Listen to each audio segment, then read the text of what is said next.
एक बार एक राजा ने अपने साम्राज्य में एक बड़ा फेस्टिवल ऑर्गेनाइज किया जिसमें दूर दूर से कलाकार बुलाए गए थे और उन्हीं में था एक जादूगर और उसका बेटा।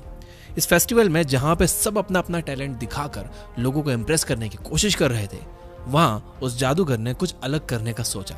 उसने सोचा कि वो लोगों को और राजा को ऐसा जादू दिखाएगा कि लोग खड़े होकर उसके लिए तालियां बजाएंगे और राजा उससे खुश होकर इनाम में सोने के सिक्के देगा। बस फिर क्या था, कुछ अलग करने के चक्कर में जादूगर ने राजा का सोने का मुकुट ही गायब कर दिया, जिसे देखकर सब लोग शॉक हो गए और फिर उस जादूगर के लिए सीटियां और तालियां बजाने लगे। लेकिन राजा इस बात से नाराज हो गया क्योंकि राजा के लिए उसका मुकुट गायब हो जाना अपने गाल पर एक चांटा खाने के बराबर है। इसलिए राजा ने उसी वक्त गुस्से में आकर जादूगर और उसके बेटे को मौत की सजा सुनाई। अब अगले दिन दोनों को फांसी दी जाने वाली थी। तभी रात को जेल में जादूगर को सिपाहियों की बातचीत से पता चला कि राजा को अपने घोड़े से बहुत ज्यादा प्यार है और वो अपने घोड़े के लिए कुछ भी कर सकता है। ये बात सुनकर जादूगर ने अपना शातिर दिमाग चलाना शुरू किया और जैसे ही उसे और उसके बेटे को फांसी दी जाने वाली थी, उसने राजा से कहा, रुको, अगर आप मुझे और मेरे बेटे को माफ कर देते हो तो मैं अपनी जादुई शक्तियों से आपके घोड़े को 1 साल के अंदर अंदर हवा में उड़ना सिखा दूंगा। अब यह सुनकर राजा बहुत ही खुश हो गया और सोचने लगा कि अगर ऐसा हो गया तो दुनिया के सिर्फ इकलौते उड़ने वाले घोड़े पर सवारी करने वाला वो सबसे पहला और अकेला राजा होगा, जिससे उसका नाम लोग हमेशा हमेशा के लिए याद रखेंगे। तब राजा ने बहुत सोचने के बाद कहा कि अगर ये घोड़ा उड़ा तो तुम जिंदगी भर के लिए आज़ाद, और अगर नहीं उड़ा तो 1 साल बाद मैं खुद तुम्हें फांसी पर चढ़ा दूंगा। अब इस बात पर जादूगर बहुत खुश हुआ क्योंकि राजा ने उसकी जान बख्श दी थी, लेकिन उसका बेटा अभी भी नाराज था। इसलिए वो बोला, पापा आप जानते हो ना कि कोई घोड़ा कभी उड़ नहीं सकता। फिर आपने इस तरह की बातें राजा को क्यों बताई? क्योंकि अगर ये घोड़ा नहीं उड़ा तो 1 साल के बाद ये राजा हमें फिर से फांसी पर चढ़ा देगा। तो आपने ऐसा क्यों कहा? तब उस जादूगर ने कहा कि बेटा ऐसी बात नहीं है, असल में मैंने हमारी जिंदगी को 4 मौके दिए हैं। पहला मौका यह है कि राजा 1 साल के अंदर मर भी सकता है।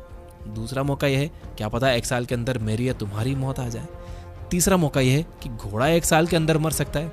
और चौथा यह है कि हो सकता है कि 1 साल के अंदर मैं घोड़े को उड़ना सिखा दूं। और उसके बाद असल में हुआ भी कुछ ऐसा ही। कुछ महीनों के बाद राजा की मौत हो गई। अब कौन सा घोड़ा, किस बात की सजा? जिसके बाद वो जादूगर और उसके बेटे को सही सलामत रिहा कर दिया गया। जादूगर ने अपनी चंट चालाकी से अपनी और अपने बेटे दोनों की जान बचा ली। अब ऐसा वो क्यों कर पाया? क्योंकि उसने रॉबर्ट ग्रीन की बुक 48 लॉज ऑफ पावर में से learn to make people dependent on you इस लॉ का इस्तेमाल किया था। अगर आप भी पावरफुल बनना चाहते हो और लोगों में अपनी रिस्पेक्ट बढ़वाना चाहते हो तो वीडियो को बिल्कुल स्किप मत करना, क्योंकि आगे के लॉज इतने खतरनाक हैं कि अगर खुद से चाहो भी कि लोग आपके इंसल्ट करें और आपको बुरा भला कहें, तब भी किसी में हिम्मत नहीं होगी आपसे भिड़ने की या पंगा लेने की। तो आगे के लॉज अच्छी तरह से समझ लो। यकीन नहीं होता मेरी बातों पर तो वीडियो को एंड तक देख लेना। रेडी हो तो कमेंट कर दो आई एम रेडी, क्योंकि जिंदगी बदलने वाली है दोस्त।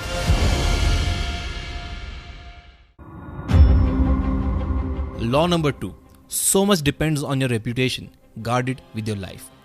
आपकी रेपुटेशन बहुत इंपॉर्टेंट चीज है, इसे बचा कर रखो। चाइना में एक वॉर चल रहा था जिसमें 3 स्टेट्स एक दूसरे से लड़ रहे थे। उस वॉर में पहले स्टेट के लीडर चूको अपनी आर्मी को लीड कर रहा था, जहां पे उसने अपनी ज्यादातर आर्मी को तीसरे स्टेट से लड़ने के लिए भेजा था और खुद अपनी एक छोटी सी आर्मी लेके एक गांव में आराम करने के लिए चला गया था। अब ये बात स्टेट 2 की आर्मी के जनरल को पता चल गई और उसने चूको पर अटैक करने का प्लान बनाया, जिसकी थोड़ी देर बाद चूको को पता चला कि 1.5 लाख लोगों की आर्मी उस पर अटैक करने आ रही है। उसने ये तुरंत अंदाजा लगा लिया कि वो थोड़े से लोगों के साथ 1.5 लाख लोगों की आर्मी को नहीं हरा पाएगा। पर क्योंकि चूको आज तक कोई भी लड़ाई नहीं हारा था, हर एक आर्मी जनरल को चूको से लड़ने में काफी डर लगता था। यहाँ तक कि लोग उसे स्लीपिंग ड्रैगन के नाम से बुलाते थे। स्लीपिंग ड्रैगन इसलिए क्योंकि लोगों को लगता था कि वो आराम कर रहा है तो उसका अटैक करना मुश्किल होगा, लेकिन जैसे ही कोई आर्मी उस पर अटैक करती थी वो अपनी कोई ना कोई स्ट्रेटेजी लगाकर सामने वाले को बुरी तरह हरा देता था।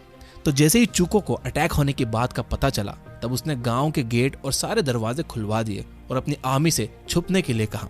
उसके बाद वो खुद गांव की एक ऊंची दीवार पर जाकर बैठ गया, जो गांव की सबसे हाइटेड जगह थी। वहां पर बैठने के बाद वो सितार बजाने लगा। कुछ ही मिनटों बाद उसने देखा कि दुश्मन की पूरी आर्मी अटैक करने आ रही है, पर वो ऐसे ही बैठा रहा जैसे उसने कुछ देखा ही नहीं। जिसके बाद जब आर्मी गेट के पास पहुंच गई, तब आर्मी जनरल ने देखा कि सारे गेट्स खुले हुए हैं और चूको आराम से बाहर बैठा है। ये देखकर उस जनरल को डर लग गया और काफी सोचने के बाद वो अपनी आर्मी को वापस ले गया। अब ऐसा इसलिए हुआ क्योंकि चूको उनसे पहले ही जीत चुका था। पूरे गांव को खाली देखकर उन्हें ये चूको का एक सोचा समझा ट्रैप लगा। तो ये है रेपुटेशन की पावर, जो बिना किसी एक गोली चलाए पूरी आर्मी को वापस भेज सकती है। ऑथर ये समझाना चाहते हैं कि लोग आपसे ज्यादा आपकी रेपुटेशन की रिस्पेक्ट करते हैं। रेपुटेशन आपको मुश्किल सिचुएशन से बचा सकती है। स्टार्ट करने के लिए आप कोई भी एक क्वालिटी से अपनी रेपुटेशन बिल्ड करना स्टार्ट कर सकते हो। शायद वो सिंप्लिसिटी हो सकती है या कुछ और भी हो सकता है, पर याद रहे क्वालिटीज बिल्ड करने से आपकी एक रेपुटेशन बिल्ड होगी और यही रेपुटेशन आपको एक पावरफुल इंसान बनाने में काफी हेल्प करेगी। Law number 3, when asking for help never depend on mercy. दुनिया का एक कड़वा सच यह है कि कोई भी याद नहीं रखता कि आपने पास्ट में उनकी कितनी मदद की थी, या आप कितने अच्छे हो और कितने काइंड इंसान हो जो सबकी मदद करता है। किसी को इससे कोई मतलब नहीं है। अगर आप सेल्फलेस होकर किसी की हेल्प भी करते हो तो ये याद रखो कि सब आपकी तरह नहीं होते। सामने वाला इंसान अगर आपकी हेल्प भी करेगा तो उसमें भी उसका कोई सेल्फिश रीजन होगा, और अगर आपको सच में किसी की हेल्प चाहिए तो उसे उसका सेल्फिश रीजन दो। फॉर एग्जाम्पल, मान लो कि बीच रास्ते में आप कहीं फंस गए हो और आप चाहते हो कि आपका दोस्त आपकी मदद करे, तो उससे भीख मांगने के बजाय कुछ ऐसा कहो जिससे वो खुद आपकी मदद करने के लिए मान जाए। जैसे कि आप उससे ये बोल सकते हो कि भाई मैं यहाँ एक जगह फंस गया हूँ, मैं चाहता हूँ कि तुम मुझे आकर पिकअप कर लो, मेरे पास थोड़े एक्स्ट्रा पैसे हैं जिससे तुम्हारी बाइक में पेट्रोल डलवा लेंगे और साथ ही साथ आज का डिनर मेरी तरफ से होगा। इससे आपका दोस्त आसानी से आपकी मदद करने के लिए मान जाएगा और यहाँ आप एक ऐसी सिचुएशन क्रिएट कर रहे हो कि आप सिर्फ फेवर नहीं मांग रहे बल्कि सामने वाले को भी उसका फायदा दिखा रहे हो। Law number 4, get others to do the work but always take the credit. आपने निकोला टेस्ला का नाम तो सुना ही होगा। अगर नहीं सुना है तो मैं बता देता हूँ कि वो एक ऐसे साइंटिस्ट थे जिनके पास 300 से ज्यादा इन्वेंशंस के पेटेंट्स थे, पर फिर भी वो एडिसन जितने फेमस नहीं थे। टेस्ला के कंपैरिजन में एडिसन ने काफी नॉर्मल इन्वेंशंस किए थे, पर फिर भी एडिसन का नाम हर जगह फेमस था। अब ऐसा इसलिए हुआ क्योंकि टेस्ला हार्डवर्क तो बहुत करते थे पर इन्वेंशंस का क्रेडिट बिल्कुल नहीं लेते थे, और इसी वजह से ज्यादा लोगों को उनके बारे में पता ही नहीं चलता था और ना ही उन्हें उनकी नई इन्वेंशंस करने के लिए फाइनेंशियल सपोर्ट दिया जाता था। और तो और क्या आपको पता है कि टेस्ला ने एडिसन के लिए डेली 16 से 18 घंटे काम किया ताकि वो करंट सिस्टम बिल्ड कर सके। अब एडिसन को चाहिए था कि Tesla direct current system build करे, पर टेस्ला को अल्टरिंग करंट सिस्टम बिल्ड करना था, जिस बात से एडिसन काफी नाराज हो गए और यही वजह से एडिसन ने टेस्ला के सारे पैसे काट लिए और उनकी मेहनत के लिए उन्हें एक भी रुपया नहीं दिया। थॉमस एडिसन ज्यादा फेमस इसलिए भी थे क्योंकि भले वो खुद थोड़े से इन्वेंशंस करते थे पर एक बिजनेसमैन की तरह टेस्ला जैसे लोगों से इन्वेंशन करवाते थे और सारा क्रेडिट खुद ले लेते थे। अब मैं आपसे लोगों के काम का क्रेडिट लेने का नहीं कह रहा, सिर्फ इतना कह रहा हूं कि आपकी किसी फील्ड में स्ट्रांग और रेप्यूटेड इमेज बनाने के बाद अगर आप दूसरों लोगों से काम करवाओगे तो भी उसका क्रेडिट आपको ही मिलेगा। फॉर एग्जाम्पल, माइक्रोसॉफ्ट अगर कुछ भी बिल्ड करता है तो उसका क्रेडिट कहीं ना कहीं बिल गेट्स को जाता है, जबकि वो तो कंपनी में काम भी नहीं करते। ऐसा इसलिए क्योंकि एक टाइम था जब पूरा हार्डवर्क और एनर्जी बिल गेट्स लगा रहे थे। तो इसलिए अपने आप से एक सवाल पूछो कि क्या मैं ऐसा कुछ कर रहा हूं कि दूसरा मेरे लिए काम करे और उसका क्रेडिट भी मुझे ही मिले। Law number 5, win through your actions not through your arguments. एक रोमन रूलर को शहर की दीवार तोड़ने के लिए बैटरिंग रैम की जरूरत थी। बैटरिंग रैम एक हैवी मेटल का पोल होता है जिसे मिडिवल एज में दीवार और दरवाजे तोड़ने के लिए इस्तेमाल किया जाता था। तो उस रूलर ने अपने सिपाहियों से कहा कि जाकर इस शहर का सबसे बड़ा बैटरिंग रैम लेकर आओ। जिसके बाद सिपाही बैटरिंग रैम बनाने वाले इंसान के पास जाते हैं और कहते हैं कि राजा ने हमें सबसे बड़े बैटरिंग रैम लाने के लिए कहा, तो आप कृपया करके हमें सबसे बड़ा बैटरिंग रैम दे दो। ये सुन के वो आदमी बोला, मेरे हिसाब से तो आपको ये छोटा वाला रैम ले जाना चाहिए क्योंकि ये काफी है आपका काम पूरा करने के लिए। पर राजा के हुक्म के मुताबिक सिपाहियों ने उसे समझाया कि नहीं भाई, राजा का हुक्म है कि उन्हें सिर्फ बड़ा बैटरिंग रैम चाहिए, तो आप हमें वही भिजवाओ। रैम बनाने वाला आदमी ये बात सुनता है और कहता है, ठीक है, मुझे कुछ वक्त दो, मैं आपके पास एक बड़ा रैम भिजवाता हूँ। अब सिपाहियों के जाने के बाद उसने सोचा कि बड़ा रैम भेजने से राजा का काम नहीं बनने वाला, क्योंकि उसे इतने साल के एक्सपीरियंस के हिसाब से उसे ये बात समझ आ गई थी। और सच कहें तो वो ठीक ही सोच रहा था, लेकिन राजा को तो सबसे बड़ा रैम ही चाहिए था। पर उस आदमी ने सिपाहियों की बातों को इग्नोर करते हुए एक छोटा बैटरिंग रैम भिजवा दिया, जिसके बाद राजा को इस बात पर गुस्सा आ गया कि उस आदमी ने हुक्म क्यों नहीं माना।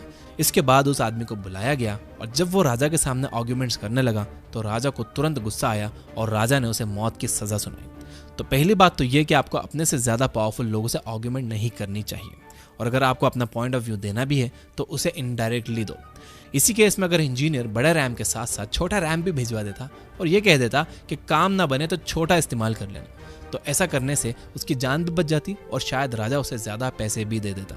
तो हमेशा इस बात को याद रखना कि पावरफुल लोग कभी भी आर्ग्यूमेंट नहीं करते, क्योंकि उन्हें पता है कि अगर उन्होंने ज़बरदस्ती किसी से अपनी बात मनवा भी ली तो भी ऊपर ऊपर से सामने वाला हाँ में हाँ तो मिला देगा, बट अंदर से वो आपका दुश्मन बन जाएगा, जो आपको बिल्कुल नहीं चाहिए। तो बेस्ट केस सिनेरियो में आप अपनी एनर्जी बचाओ और आर्ग्यूमेंट से दूर रहो, या फिर अपने इनडायरेक्ट एक्शन से लोगों को कन्विंस करो। और इस वीडियो को लाइक करने में आर्ग्यूमेंट मत करना, डायरेक्ट लाइक बटन दबा दो।